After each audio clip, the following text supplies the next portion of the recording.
గిద్యోనుతో దేవుడు చెప్పిన మాట ఏం తెలుసా? నీ పరాక్రమం గల బలాదుని చెప్పగానే గిద్యోను తిరిగి అడుగుతున్నారు, ప్రభువా నీవు తోడుగా ఉండిన ఎడలా ఇవన్నీ ఎందుకు జరుగును? ఏం జరిగింది గిద్యోన్? మా సహోదరులకి నష్టమే జరుగుతున్నది. మమ్మను విమోచించి విడిపించి ఎర్ర సముద్రం దాటించి యోర్దాన్ని దాటించి ఎరికో గోటను కూలగొట్టి తీసుకొని వచ్చిన ఆ దేవుడు ఎక్కడే? గిద్యోన్, ప్రజలు పాపం చేసి దోషులైనందునే ఇది జరిగి ఉన్నది. ఇక నేను నిన్ను అడుగుతున్నా, నీకు నష్టమేం కలగలేదే, నీకున్నది మొత్తం నీకుంది కదా. కానీ ఇతరుల గురించి బాధ కలిగిన గిద్యోను చూసి దేవుడు చెప్పారు, ఈ బలముతో వెళ్ళుము, నిన్ను పంపిన వాడు నేనే కదా. Go with this might am I not sending you. ఈ బలముతో వెళ్ళము. జరిగిన కార్యం ఏంటి? తర్వాత గిద్యోను గురించి చూస్తే పిరికి వాడైనా బలహీనుడుగా ఉండినటువంటి అదే గిద్యోను దేవుడు బలపరచారు.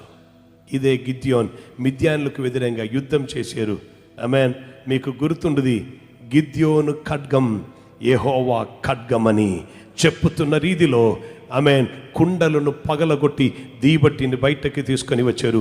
మట్టి కుండ పగల కొట్టబడితే లోపల ఉన్న పరిశుద్ధాత్మ అగ్ని బయటకి వస్తుంది. అభిషేకంతో ముందుకు వెళ్ళారని అర్థం. మిద్యాన్లో మొత్తం పారతోలేరు. అప్పుడు అందరూ గుంపుగూడి వచ్చి చెప్పారు, నిన్ను మేము రాజుగా చేద్దాం.